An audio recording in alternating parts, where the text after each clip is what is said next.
नमस्कार, मी राहुल कुलकर्णी. आंतरराष्ट्रीय पातळीवरती दोन देशाच्या संबंधाची, ज्याला आपण परराष्ट्र नीती किंवा परराष्ट्र संबंध म्हणतो, त्यांची T20 मॅच सध्या सुरू आहे. एक असा राष्ट्राध्यक्ष आहे की जो स्वतःचं परराष्ट्र धोरण हे समाज माध्यमावरती रोज सकाळी टाकतो, संध्याकाळी त्याच्यात थोडेसे बदल पण आपल्याला दिसतात. डोनाल्ड ट्रम्पबद्दल मी बोलतो आहे. पाकिस्तानच्या परराष्ट्र मंत्र्यांनी काल असं म्हटलं आहे की अफगाण तालिबानचे जी काही धोरणं सध्या सुरू आहेत ती दिल्लीतनं ठरत आहेत. बरं असं आहे की पुन्हा भारत, रशिया आणि चीन हे जेव्हा चीनमध्ये एकत्रित आले तेव्हा स्वतः ट्रम्प यांना चिंता वाटली आणि ते म्हणाले की मी माझ्या हाताने एक आमचा जवळचा मित्र हा तसं त्या अर्थाने शत्रू गोठामध्ये टाकतो. बरं, तुम्ही अमेरिकन राष्ट्राध्यक्षाचा इन्क्लुडिंग डोनाल्ड ट्रम्प यांचा पहिला कार्यकाळ जर बघितला तर गेल्या 2 दशकामध्ये आणि स्पेशली 15 वर्षामध्ये पाकिस्तान संदर्भामध्ये अमेरिकेचं भारताबरोबरचं धोरण बदललेलं आहे. कारण एकतर हे खरंच आहे की पाकिस्तानची भूराजनैतिक स्थिती सध्या अशी आहे की ती त्यांच्यासाठी युटिलिटी आहे. पण भारताच्या संदर्भामध्ये पाकिस्तानकडनं जो गैरवापर होत होता त्याला कुठेतरी आळा घालण्याचा प्रयत्न केला. मग तुम्हाला माहितीच आहे की दहशतवादी कसा पाकिस्तानमध्ये सापडला वगैरे. मी हे सगळं विस्तृत या स्वरूपामध्ये सांगितलं की आता श्री जावेद अख्तर असं म्हणाले की अफगाण तालिबान यांच्या परराष्ट्र मंत्र्याला म्हणजे आमिर खान मुत्तकी यांना इथे आणून तुम्ही देवबंदमध्ये त्यांचा सत्कार करताय. हे तेच तालिबानी आहेत की जे महिलाविषयक त्यांची धोरणं ही सगळ्यांना माहिती आहे. त्यांना खंत वाटली त्याची. काही लोकांना की जे एरवी समाज माध्यमामध्ये वाचून आपलं मत बनवतात किंवा व्यक्त करतात त्यांनाही असं वाटतं की श्री नरेंद्र मोदी यांचं परराष्ट्र धोरण हे चुकलेलं आहे, कारण त्यांनी एवढ्या देशाच्या भेटी घेतल्या वगैरे. अशा वेळेला ह्या विषयामध्ये प्रदीर्घ काळ लेखन करणारे आणि ज्यांचा आता विश्वाचा अर्थच समजून सांगणारं एक लिखाण सुरू आहे ते आपल्या महाराष्ट्राच्या साहित्य संमेलनाचे माजी अध्यक्ष आणि तत्ववेत्ते, अनेक महाराष्ट्राला दिशा दाखवणारे वेगळ्या विषयाच्या माध्यमातून श्री सदानंद मोरे सर आपल्यासोबत आहेत. थँक्यू. धन्यवाद. नमस्कार. आणि मला इंटरेस्टिंगली तुम्हीच अहमद शाह अब्दालीचा जो संदर्भ दिला तोच खरं तर स्ट्रायकिंग आहे की अहमद शाह अब्दाली की ज्याच्या पानिपतचा संदर्भ हा पेशव्यांशी जोडला जातो आणि त्यांनी मराठ्यांचं पानिपत केलं. हो, असं आहे की ज्याला तुम्ही राजनीती म्हणता ती कधीही स्थिर नसते आणि आपली राजनीती ठरवायला आपण स्वतंत्र नसतो.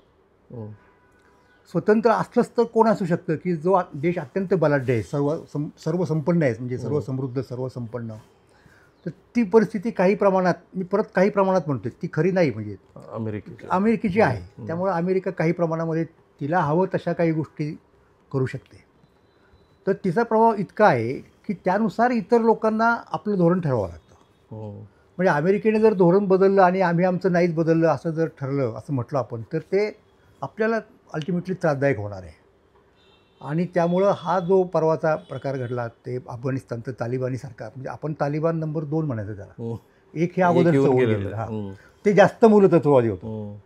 हे पहिल्यापासून भारताशी जमवून घेण्याच्या याचा आहे. बाकीच्या गोष्टी सोडा आपण, म्हणजे जावेद किंवा आणखीन काही लोक म्हणतात तो एक वेगळा मुद्दा आहे. आणि आपल्याला एकाच वेळेला सगळेच्या सगळे मुद्दे सांभाळून घेणं हे जमत नाही. राजकारणात काही वेळेला काही गोष्टी मागे ठेवाव्या लागतात, काही म्हणजे प्राधान्यक्रम ठरवावा लागतो. असा तो मुद्दा आहे. पण तो आपण बाजूला ठेवू. आपल्याला ऐतिहासिक परिप्रेक्ष्यामध्ये हे समजून घ्यायचं आहे, ही जी राजनीती आहे ती. आता कसं झालेलं आहे बघा की अफगाणिस्तान नावाचा जो देश आहे ना, तो नव्हता पूर्वी. इराण देश होता. अगदी फार प्राचीन काळात जर आपण म्हटलं तर तो गांधार देश म्हणायचो आपण. तो अफगाणिस्तानचा अलीकडचा भाग, म्हणजे पूर्वेकडचा, आपल्याला लगत भारताच्या सीमेच्या जवळ जो होता त्याला आपण गांधार देश म्हणायचो पूर्वी.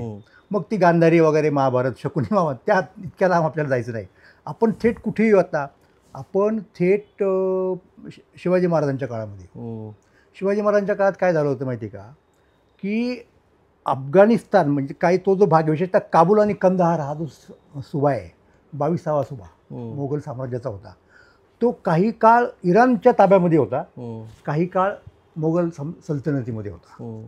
आणि त्या दोघांचं युद्ध चालू असायचं. म्हणजे त्या युद्धावरती कधी औरंगजेब गेला होता, मार खाऊन आला, दारा शिकोह गेला होता, मार खाऊन आला. परत घेणं जमलं नाही. म्हणजे तिकडचे लोक हे कडवे अशा पद्धतीने. म्हणजे अफगाणिस्तान लोक हे इराणच्या बाजूने लढायचे. अफगाणिस्तान देश नव्हता त्या काळामध्ये. म्हणजे तुमच्या एक लक्षात येईल अशी गोष्ट सांगतो मी. एक असं म्हटलं जातं की औरंगजेबाचा प्लॅन काय होता आग्र्यामध्ये शिवाजी महाराज गेल्यानंतर, की त्यांना तिथं डांबून ठेवायचं, आपल्याकडे घ्यायचं वळून काहीतरी वगैरे वगैरे, आणि त्यांना तिकडे काबूल. काबूलच्या याच्यावरती पाठवायचं युद्धावरती, आणि तो जिंकून घ्यायचा. तर ते महाराज तर सुटले, परंतु तरी देखील महाराजांचा सेनापती नेताजी पालकर त्याला त्यांनी तिथे ठेवलं, त्याला मुसलमान करून घेतलं, त्याला मोहम्मद कुली खान नाव दिलं आणि त्याला काबूलला पाठवलं. म्हणजे तिथल्या सीमेवरती जाऊन लढणं आपल्याला नवीन नाही. दुसऱ्या महायुद्ध नव्हे, दुसऱ्या युद्धात अफगाण आणि इंग्लंड यांचं जे युद्ध झालं त्याच्यात बाबासाहेब आंबेडकरांचे वडील सुभेदार रामजी बाबा तिथे लढले होते ब्रिटिश पलटणीच्या माध्यमातून. तर हे आपल्याला नवीन नाही, महाराष्ट्रापुरतं बोलतोय मी. तर तो जुना भाग झाला. आपण तो सगळा आता सोडून देऊ, म्हणजे कुठला शिवाजी महाराजांच्या काळातला. आता इथे ज्या वेळेला आपल्याला दिसलं की औरंगजेबाच्या पश्चात जी काही पडझड वगैरे झाली मोगल साम्राज्याची, आणि त्याच्यात ते सावरण्यासाठी मराठी तिकडे गेले आणि मराठ्यांनी एक फार मोठं तिथे काम केलं. तर दरम्यानच्या काळात काय झालं होतं की नादिरशाह हा इराणचा बादशाह, तो भारतावरती चाल करून आला मोगल साम्राज्यावरती. त्यांनी मोगल साम्राज्य लुटलं आणि त्या मोगलांना मदत करण्यासाठी बाजीराव पेशवे तिकडे निघाले. तर बाजीराव पेशव्यांना तिथं जायच्या आतच तो, म्हणजे तिथपर्यंत पोचायच्या आतच तो गेला, म्हणजे निघून गेला. पण त्यांनी जाताना आहे ना तिचे लक्षात आलं की मराठ्यांच्या पुढे आपल्याला निभाव कदाचित लागेल न लागेल, म्हणून त्यानं काय केलं माहिती आहे का, बाजीरावला पत्र पाठवलं. अच्छा, ती रणनीती तेव्हापासून आहे. म्हणजे हा मराठी, मी आता भारत आणि पाकिस्तान अफगाणिस्तान हा वेगळा मुद्दा आहे. आता हे पेशवाईच्या काळातली गोष्ट तुम्हाला सांगतो मी. त्याच्यामध्ये काय म्हणतो नादिरशाह बाजीरावाला, सांप्रतच्या प्रसंगी आमच्या उभय दौलतीमध्ये प्रेम सलोखा स्थापित झाल्यामुळे मोहम्मद शाह यांच्या दौलतीचा संबंध ईश्वराने आमच्या दौलतीशी जुळून आणला आहे. मोहम्मद शाह म्हणजे दिल्लीचा बादशाह तेव्हाचा, औरंगजेबाचा वारसदार. अशा करता की सदरील गुर्जांनी दौलतीचे शत्रू आणि दावेदार यास पादाक्रांत करावे, यासाठी एखाद्या शूर धीट पुरुषाची नेमणूक करणे आवश्यक आहे. म्हणून तुम्हास कळावे की परमथोर उमदे अनुभवी इस्लामचे आज्ञासेवक शाहूराजे यास आम्ही त्या जागी नेमले आहे. म्हणजे परस्पर उद्योग कसा बघा, कारण शाहू महाराजांनी यांच्याशी हे केलं होतं, करार वगैरे करत होते ना, आम्ही तुमचं रक्षण करू. तर जणू काही ते सेवकच आहेत, ही भाषा त्यांनी वापरली नादिरशाहनी. तर ते काय म्हणतायत की तुम्ही आपली शादमानी हमेशा कलमी करून शाही हुकमाचे ताबे, म्हणजे आम्हीच तुम्हाला हे सांभाळायला देतो, ही राजनीतीची भाषा झाली. याला जायचं निघून, त्याची इथे थांबण्याची इच्छा नाही, आपल्याला ते परवडणार नाही, झालं हे पुष्कळ झालं, चला आता, म्हणून मयूर सिंहासन येऊन तो निघून गेला. हा झाला पहिला टप्पा.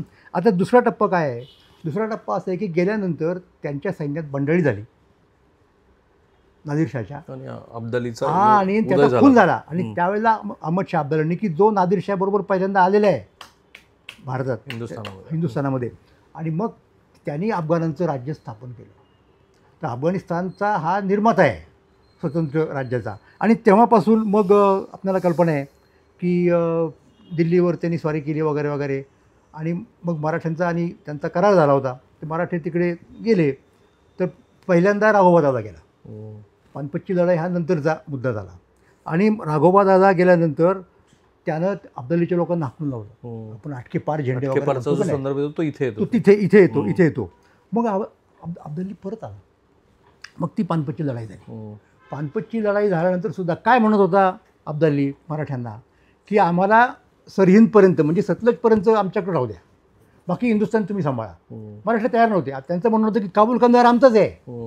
म्हणजे हिंदुस्थानची सीमा सावरकर वगैरे मंडळी जी सिंधू नदी मानतात की नाही, त्याच्यापेक्षा आपली कल्पना पुढची होती मराठ्यांची, आणि मोगलांची पण होती की काबूल कंदार सकट हिंदुस्थान आहे. पण तो आपण मुद्दा घडीवर बाजूला ठेवू. तर ते काय मराठ्यांनी ऐकलं नाही. पानिपतचं युद्ध झालं, मराठी हारले, ते निघून गेले परत. आता पुढे काय होती गंमत ती बघा. पुढे फार इंटरेस्टिंग आहे. पुढे असं झालं की मराठी इकडे पळून आले आणि दिल्लीमध्ये मराठ्यांचा वचक कमी झाला.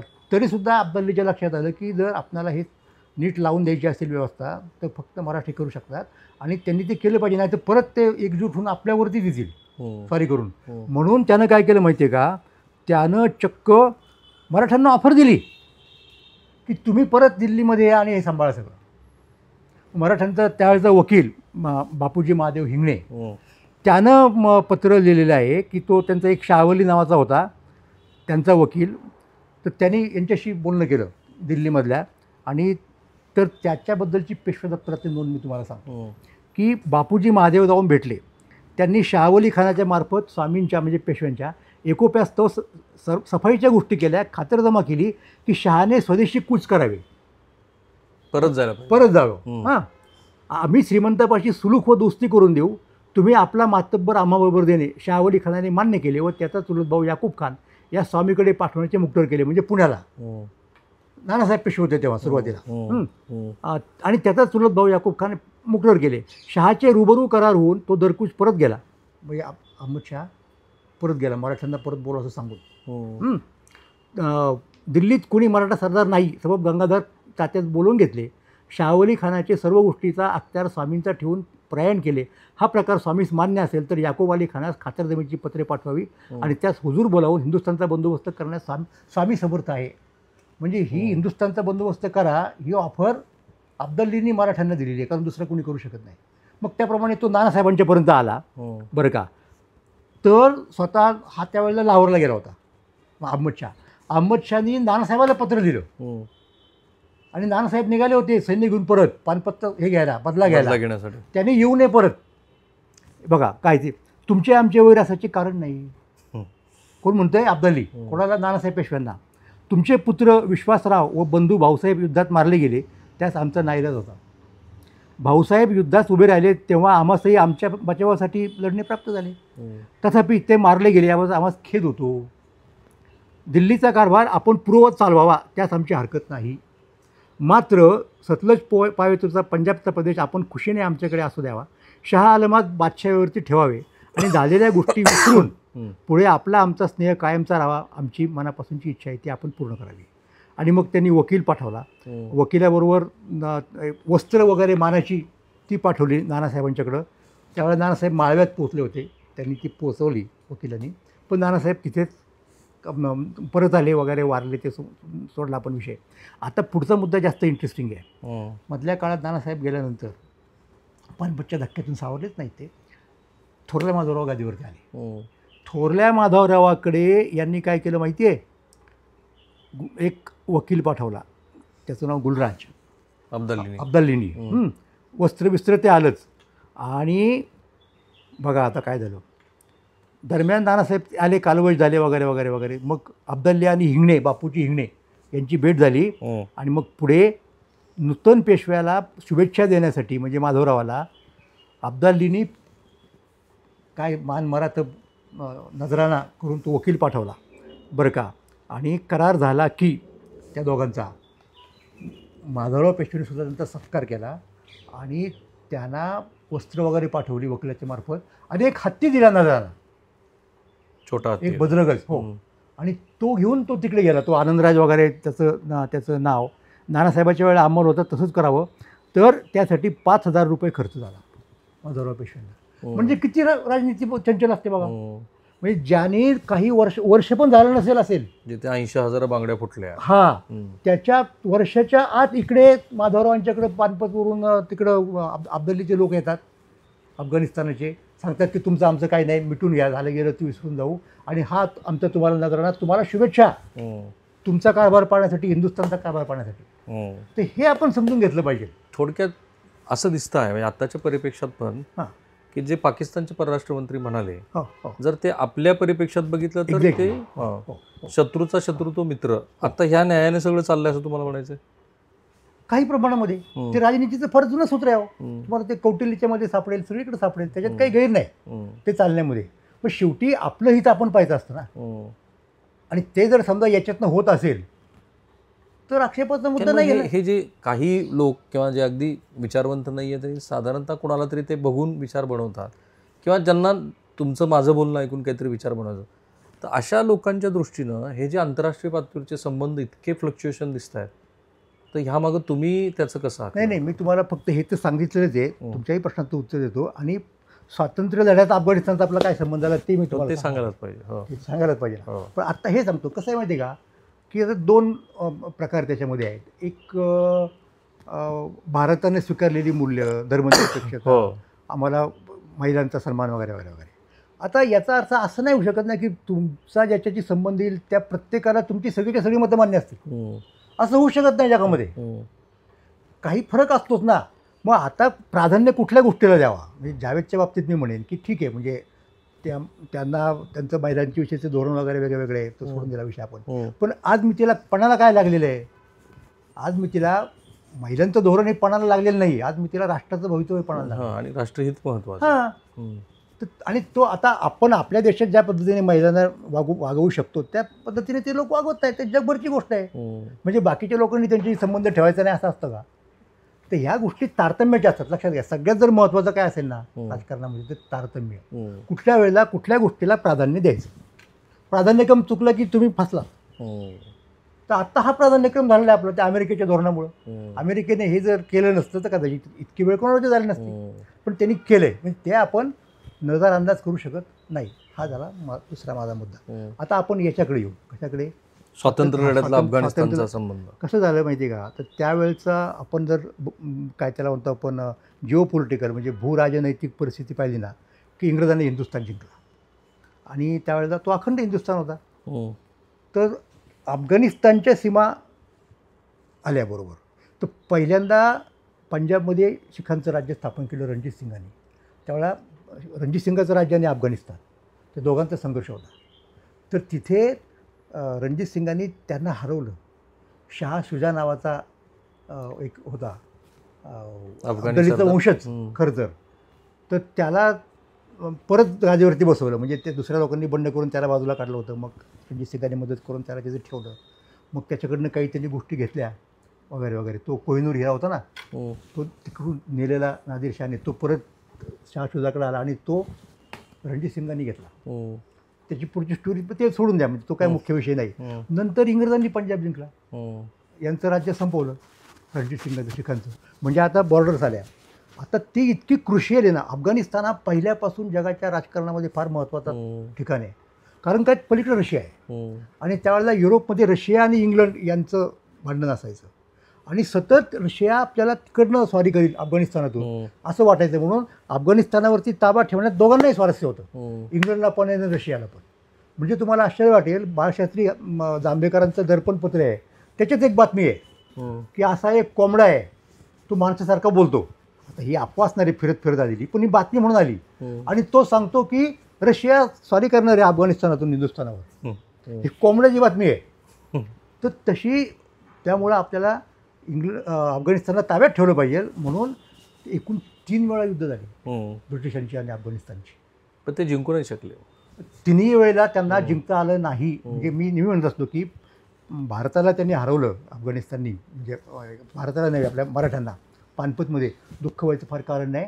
कारण ते वेळ इक्वली डिझर्विंग. उलट मराठ्यांना अभिमान वाटला पाहिजे की अशा लोकांना की ज्यांनी इंग्लंडला धूळ चारली ज्याने रशियाला धूळ चारली नंतरच्या काळात अलीकडच्या तो आत्ताच्या अमेरिकेला त्यांनी दाद दिली नाही. लक्षात घ्या. आता पाकिस्तानच्यावरती त्यांनी बरोबर त्याचे काय कार्यक्रम करायचा प्रयत्न चालवलेला आहे. तर ठीक आहे तो चांगला म्हणजे जबरदस्त शत्रू आहे. त्याच्याशी आपण लढलो आणि त्याला मागे घ्यायला लावलं शेवटी. हे आपलं महत्त्व आहे. पण तो मुद्दा वेगळा. मी काय सांगतो तुम्हाला स्वातंत्र्य लढ्यातला 3 वेळेला तो झालं होतं. आता पहिला आपण सोडून देऊ.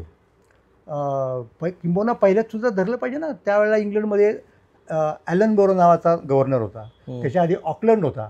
ऑकलंडनी प्रयत्न केला काबूलवर जिंकण्याचा. आणि मी तुम्हाला सांगतो फक्त हारलो हे सांगण्यापुरतेच इंग्रज सैनिक परत आले. संपले सगळे अफगाणिस्तान. मग ते दुसऱ्या वेळेला शहाणे झाले हळूहळू. दुसरं युद्ध झालं आणि आता तिसरं युद्ध म्हणजे महायुद्ध. पहिलं महायुद्ध जागतिक पातळीवरती. तर ती संधी साधायचा प्रयत्न केला कुणी अफगाणिस्तानच्या त्यावेळच्या लोकांनी. हबीबुल्ला नावाचा त्यांचा कोणीतरी होता अमीर त्या काळामध्ये. तुर्कस्तान रशिया चीन यांनी एकत्र यावं आणि ब्रिटिश सत्ताला हे करावं शह द्यावा असा एक त्यांचा प्लॅन होता. आणि त्या प्लॅनचा फायदा भारताला कसा घ्यायचा येईल म्हणून राजा महेंद्र प्रताप सिंग हे स्वातंत्र्य सैनिक होते. ते तिथे गेले जगभर फिरले त्या लोकांच्याकडे जाऊन भेटले. जर्मनच्या कैसरला भेटले वगैरे वगैरे. आणि त्यांनी भारताचं पहिलं हंगामी सरकार स्थापन केलं अफगाणिस्तानात ज्याचे ते अध्यक्ष होते. ही बोसांच्या आधीची गोष्ट आहे. कशाच्या? सुभाषचंद्र बोसांच्या आधीची गोष्ट. हो रासबिहारी बोस त्यांच्यामध्ये होते ना की जे पुढे सुभाषचंद्रांना म्हणजे जपानमध्ये जाऊन. तर हे भारताचं आंतरराष्ट्रीय राजकारण तिथून घडलं पहिल्यांदा. आणि त्यावेळेला रशियाला पण स्वारस्य होतं अफगाणिस्तानात कम्युनिझम आणण्याचं कारण तिकडे स्टॅलिन आला होता. ह्या फार गणिताच्या गोष्टी आहेत. तर तिथे ते स्वतः अध्यक्ष होते. पंतप्रधान त्यांचा कोणीतरी मुसलमान धर्माचे ते लोक होते. आणि तिथं त्यांनी आता यांनी काय केलं टॅक्टिकल बघा पॉलिटिकली त्यांना जाहीर पाठिंबा दिला नाही पण सगळी मदत केली. अफगाणिस्तानच्या त्या सरकारने त्यावेळेला, आणि तेव्हा ब्रिटिशांची जुळून घेतलं. आता एक अत्यंत क्रुशियल महत्त्वाची गोष्ट मी तुम्हाला सांगणार आहे की त्याचा याचा संबंध बऱ्याच लोकांना माहीत नाही. 1915मध्ये 1915 आणि 16 हा लक्षात घ्या, हे सरकार स्थापन झालं. आणि त्याच वेळेला तिकडे महायुद्ध सुरू होतं. इथे लोकमान्य टिळक होते. बऱ्याच लोकांना असं वाटत होतं की अफगाणिस्तानच्या अमिराने हिंदुस्थानवरती स्वारी करावी आणि ब्रिटिशांना आखडून द्यावं. हा फार मोठा कट शिजत चालला होता. तर त्याच्यामध्ये सहभागी असणारे, लोकमान्य टिळकांना गुरुस्थानी असणारे महर्षी अण्णासाहेब पटवर्धन होते. त्याच्यामध्ये त्यांचे काही लोक होते. आणि याची खबरबात ब्रिटिशांना होती ना, म्हणून तो नंतर त्यांनी कॉम्प्रोमाइज करून घेतला अर्थात हळूहळू. आणि तो जेव्हा इथे आला, तो अमीर, तेव्हा त्याला त्याचा सत्कार करायचा, त्याला मानपत्र द्यायचं असं लोकमान्य टिळकांनी ठरवलं. पण हे ब्रिटिशांना कळलं, म्हणून ब्रिटिशांनी काय केलं की त्याला मुंबईला जाताना वगैरे त्याला पुणे स्टेशनवरती थांबावीच द्यायचं नाही, थेट त्याची गाडी तिकडे न्यायची. तर ट्रेन येत होती ना ते. तर हे लोकमान्यांना कळलं. लोकमान्यांनी मानपत्राचा काहीतरी मसुदा वगैरे केला म्हणे, आणि तो खडकी स्टेशनला वेगळ्या कारणासाठी गाडी थांबली होती, तिथपर्यंत नेऊन पोचता केला. म्हणजे टिळकांना सुद्धा ते मान्य होतं तशा प्रकारचं कारस्थान करणं ब्रिटिशांच्या विरोधामध्ये. लक्षात घ्या. तर हा दुसरा तो मुद्दा आहे. आणि नंतर त्याचा खून झाला. मग त्याच्यानंतर त्याचा मुलगा, तो काय त्याचं नाव जो आला याच्यामध्ये, अमानुल्ला, सत्तेवरती आला, तो फार महत्त्वाचा आहे त्या काळामध्ये. त्यानं ब्रिटिशांची नंतर म्हणजे पहिल्यांदा युद्ध केलं, जिहाद पुकारला, ते तिसरं युद्ध. आणि तरी देखील पण पण पण 15 साली जे घडलं ना, ते इंटरेस्टिंग आहे. लखनौ करार जो झाला ना 16 साली, त्याचं बॅकग्राऊंड हे आहे, मुस्लिमांना ज्या जागा रिझर्व करून दिल्या तिकडनं आपल्याला मुसलमानांची मदत मिळू शकते अफगाणिस्तानातनं. आणि दुसरा मुद्दा असा की त्याच वेळेला खिलाफतीची भानगड निघाली. खिलाफतीला पाठिंबा टिळकांनी दिला पहिल्यांदा, मग गांधींनी तो आणखीन एक्सटेंड केला. त्याचं मूळ तिथल्या राजकारणात आहे की तिकडनं पाठिंबा घ्यायचा, त्याला येऊ देत, मग इकडून आपण उठाव करायचा.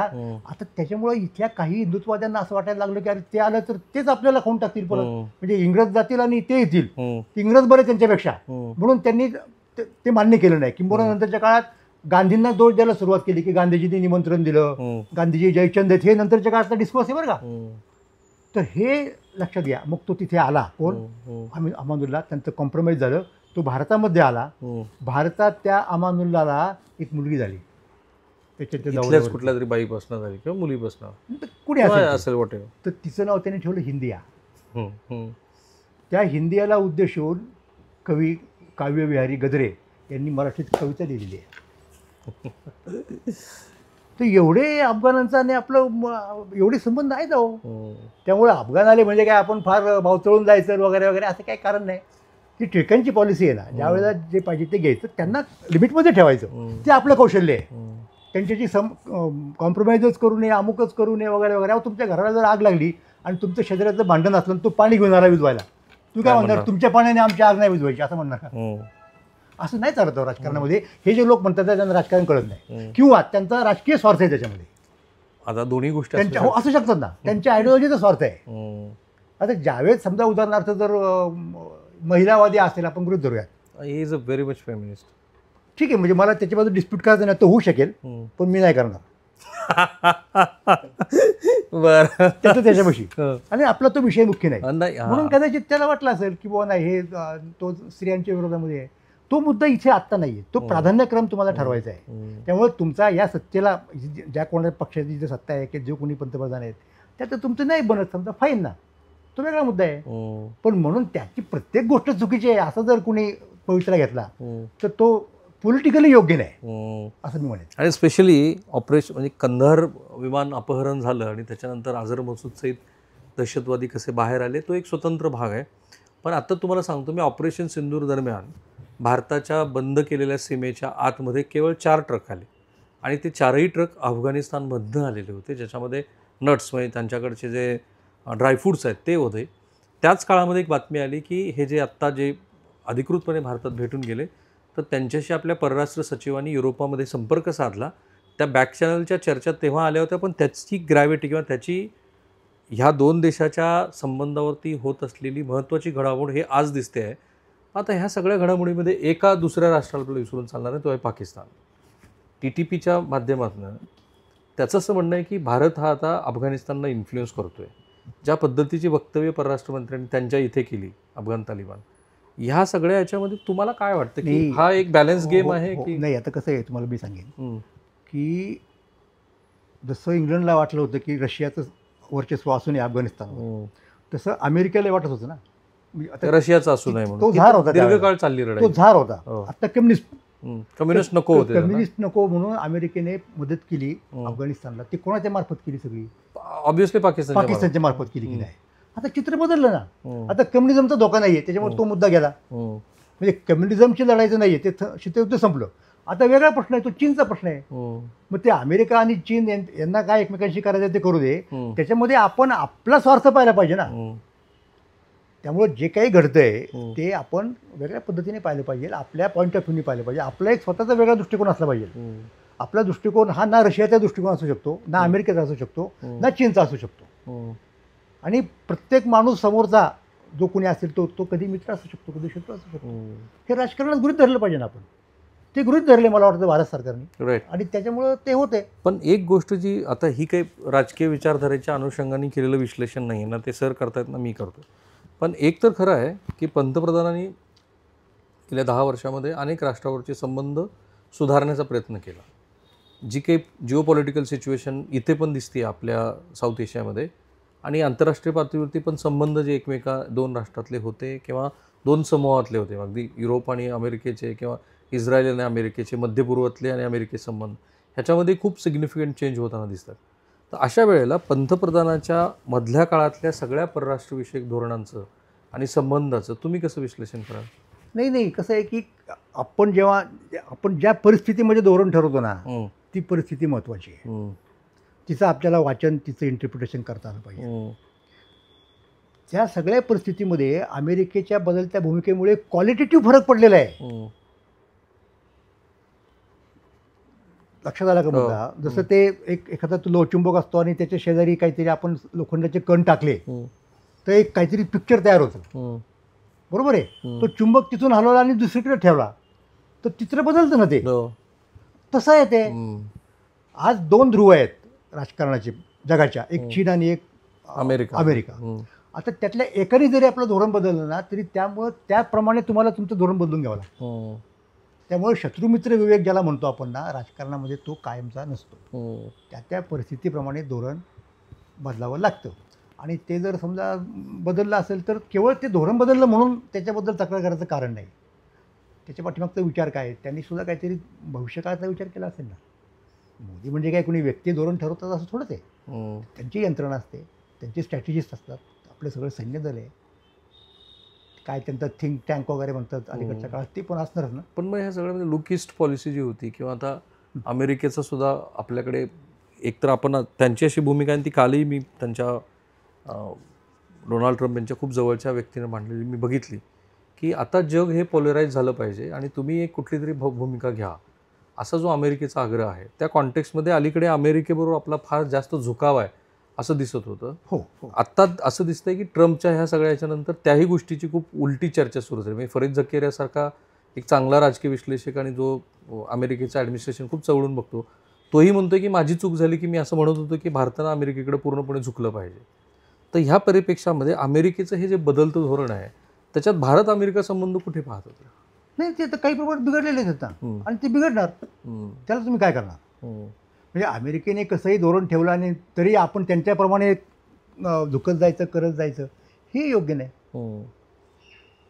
त्यामुळं मी तेच म्हणतोय की राजकीय धोरण हे कोणाचंही कायमस्वरूपी असू शकत नाही. हे चीनला आधी कळलं, रशियाला कळलं नाही. रशियाचं जे विघटन झालं आणि त्याच प्रकारची विचारसरणी चीनची होती, पण चीन तगला. याचं कारण चीनने अगदी योग्य वेळेला कम्युनिझमला वळसा घातला आणि वळसा घालून सुद्धा अजून ते नाव त्यांनी तेच ठेवलेलं आहे, कम्युनिस्ट, सोशलिस्टच होता आम्ही. आणि मग त्याला socialism of the Chinese character वगैरे असं काहीतरी दिलं, चायनीज कॅरेक्टर ऑफ कॅपिटलिझम सांगा बरं. तर हे चालतं ना राजकारणामध्ये. त्यामुळे आपण त्याच्याबद्दल फारसं विचलित व्हायचं, आणखीन तक्रार करण्याचं काही कारण नाही. राजकारणी लोक करतात, जरा बघा. समजून घ्या पण त्यांना अजून सुद्धा. महाभारत कालखंडातला श्रीकृष्ण बघत आहात. हां, श्रीकृष्ण हा सगळ्यात उत्तम रणनीतिकार मानला जातो, नक्की बरोबर. नक्की. जर श्रीकृष्णाच्या परिप्रेक्षामध्ये आत्ताचं बदललेले सगळे संदर्भ बघितले आपण, तर तुम्हाला काय वाटतं ते? नाही हो, त्यासाठी स्वतंत्रच मुलाखत घ्यावी लागेल एखादी. बघा तुम्हाला, मला जेव्हा जमेल ना तेव्हा करू. हां. पण कृष्ण हा बेसिक आहे. आता मी तुम्हाला थोडक्यात सांगतो माझ्या कामाचं स्वरूप काय आहे ते आत्ताच्या. स्वरूप माझं असं माहिती आहे का, की मी जगाचा इतिहास सांगताना 3 लोकांचे पर्स्पेक्टिव्ह घेतलेले आहेत माझ्या डोळ्यापुढे. त्यातला एक कृष्ण आहे, वा. दुसरा कन्फ्युशियस आहे चीनचा, आणि तिसरा किसिंजर आहे अलीकडच्या हेनरी काळातला. किसिंजर. ह्या त्रिकोणात मी जगाचा इतिहास बघतोय असं त्या लोलकातून, आणि त्यातल्या बऱ्याचशा गोष्टी उलगडतात. मग त्या पद्धतीने आपण विचार करायला लागलो. आहेच मुळात तसं. मला वाटतं ब्लड बाथ टेलिग्राम हे हेनरी किसिंजरच्या काळातले भारत बांगलादेश संबंध जे होते. हां. हेनरी किसिंजर, रिचर्ड निक्सन आणि हेनरी नाही किसिंजर. नाही नाही, हेनरी किसिंजर आणि निक्सननी ते ठरवलं चीनला जवळ घ्यायचं. ती अचानक जी जाऊन गपचूप भेट घेतली, त्याच्यात ते गुंतले. त्यामुळं पाकिस्तानच्या प्रश्नाकडे त्यांचं थोडं दुर्लक्ष झालं. त्याच्यात भारताने राजनीती दाखवली इंदिरा गांधींनी बरोबर, आणि रशियाने मदत केली. त्यावेळेला त्यांचा प्राधान्यक्रम चीनला आपल्यात घ्यायचा होता, पाकिस्तानला वाचवायचा नव्हता. वा. त्याची गुपचूप भेट जे जाऊन, उलट त्यांनी त्या भेटीसाठी पाकिस्तानचा उपयोग केला. कराचीला ते आले आणि गपचूप किसिंजर इथे गेले पाकिस्तानात, कराचीला, तिथून गपचूप पेकिंगला उडाले, पेकिंगला गेले. बीजिंगला उडाले. असं आहे. म्हणजे बघा, त्यांनी त्यावेळेला पाकिस्तानला जाऊ द्या ना मोरजे म्हटले, आत्ता याच्यात गुतायचं नाही आपल्याला. असा तो मुद्दा आहे. पण मग आंतरराष्ट्रीय संबंधात मी विश्लेषण करत असताना म्हणजे कसं की पाकिस्तान आहे तसा ठेवून, म्हणजे बांगलादेश पाकिस्तान त्याची फाळणी न होऊ देता ठेवून आपला जो फायदा होणार आहे त्यापेक्षा जास्त फायदा चीनला आपल्याकडे घेण्यात होणार आहे. त्यामुळे जाऊ देत पाकिस्तानकडे दुर्लक्ष, काही बिघडत नाही, मरत होतं पाकिस्तान. ही भूमिका त्यांनी त्यावेळेला स्वीकारली होती, लक्षात घ्या. त्यामुळं रशियाने ज्यावेळेला यांनी 7वा आरमार नुसतं आणलं, धमकी दिली होती. रशियाने ज्यावेळेला प्रत्यक्ष इंटरव्हेन्शन करण्याची घोषणा केली, त्यावेळेला काहीही 7व्या आरमारातला एक पक्षी सुद्धा एखाद्या वरती उडाला नाही. बरोबर आहे. का बरं? कारण त्यांना चीनमध्ये जास्त स्वारस्य होतं. किती इंटरेस्टिंग आहे, पद्धतीने आपण पाहिलं पाहिजे राजकारणाकडे. किती इंटरेस्टिंग. म्हणजे सर जे सांगतात, ती जी ब्लड टेलिग्राम म्हणजे अफगाणिस्तान, माफ करा, बांगलादेशमध्ये असलेल्या त्यांच्या अँबॅसेडरनी ती जी पत्र लिहिली आणि तो लिहितोय, तर ते मी हातात घेतली बांगलादेशमध्ये गेल्यानंतर मला लक्षात आलं की 2 देशातले संबंध हे किती विलक्षण असू शकतात. ज्या पद्धतीनं हेनरी किसिंजर तेव्हा वागले, तो कराचीला आलोय, गुप्त भेट घेतोय, तो चीनकडे जातोय, चीन अमेरिका संबंधात एक वेगळेपण आहे. पण आता मी जेव्हा असं म्हणतो की अमेरिकेसारखा स्वार्थी देश नाही आहे ह्या दृष्टीनं बघितलं, पण त्यात वावगं पण नाही काही. नाही, लक्षात द्या, स्वार्थाचा मुद्दा कुठे येतो माहिती आहे का? आत्ता इतक्या याच्यावरती त्या गोष्टी आलेल्या आहेत ना, निकरावरती आलेल्या आहेत की जर आपल्याला आत्तापर्यंत जगामध्ये हेजिमोन ज्याला म्हणतो आपण, म्हणजे प्रभुत्ववादी असा जो कुणी आहे, तो देश एक इकडे अमेरिका होता, तिकडे रशिया होता. त्या दोघांच्यात स्पर्धा होती. तर त्या स्पर्धेमध्ये रशिया आपोआप मागे पडला. मग आता अमेरिकेला असं वाटलं की आता आपणच, तर चीन अनपेक्षितपणे पुढे आला ना. त्यामुळं चीनला तितकं पुढे येऊ द्यायचं नाही. रशिया ऑलमोस्ट तुल्यबळ झालेला होता, हा प्रयत्न करतोय तुल्यबळ व्हायचा, ते होऊ द्यायचं नाही म्हणून सगळं अमेरिकेचं चालू आहे. इंटरेस्टिंग असं आहे ते. त्यामुळं आणि हे काही एका विशिष्ट याने होणार नाही. त्यासाठी ट्रम्पची मेथड जी आहे ना, मी तुम्हाला सांगतो, ती ट्रायल अँड एररची आहे की हे करून चीनची कोंडी होती का, ते करून चीनची कोंडी होती का, यांनी होत नसेल तर ते सोडून दिलं आणि उद्या दुसरं काहीतरी घेऊन येईल. अल्टिमेट त्यांचा उद्देश चीनची कोंडी करण्याचा आहे, असा मुद्दा आहे. पण मग ह्या सगळ्याच्यामध्ये मी ज्याच्या सुरुवातीला उल्लेख केला की आत्ता 2 देशातल्या किंवा अनेक देशातल्या एकमेकांच्या संबंधाची T20 मॅच सुरू असल्यासारखं दिसतं. बरोबर आहे ना. तसंच आहे, निकराची आहे ती. मी आता शब्द वापरला ना, T20 म्हणजे निकराचं क्रिकेट. That's it. Anything can happen with anyone. त्यामुळे आपण आपल्या पद्धतीने राजकारण करावं, हे काय त्यांचा करू देत ना, त्यात काय विषय. आणखी कुठला एखादा ऐतिहासिक संदर्भ तुम्हाला वाटतो अफगाणिस्तानच्या संदर्भात की जो दिला पाहिजे, आपल्या प्रेक्षकांना कळला पाहिजे? अफगाणिस्तानच्या संदर्भात म्हणजे काय म्हणायचं, एकच मिनिट. मी आठवतो, म्हणजे आपण म्हणजे एडिट करता येईल ना. पहिलं ते युद्ध झालं. हां, हो, आहे ना संदर्भ, महत्त्वाचा संदर्भ आहे. आपल्याकडे जो आक्रमण करून आला त्याच्यामध्ये मोहम्मद घोरी माहिती आहे, गजनीचा मोहम्मद माहिती आहे. गजनीचा सगळ्यांनाच माहिती आहे. गजनी हे अफगाणिस्तानमध्ये ठिकाणी, तिथं त्याचा हे पण आहे ना. तो आला आणि त्यांनी सोमनाथाचं मंदिर तोडलं मोडलं आणि सोमनाथाच्या मंदिराचे चंदनाचे दरवाजे घेऊन तो तिकडे गेला. आणि नंतर अशी एक समजूत होती की ते चंदनाचे दरवाजे नंतरच्या काळात त्याच्या लोक पुढच्या वारसदारांनी त्याच्या त्या कबरीला लावले म्हणून. ओके. आणि तो भारताचाच अपमान झाला, अशी एक रूढ होती कल्पना.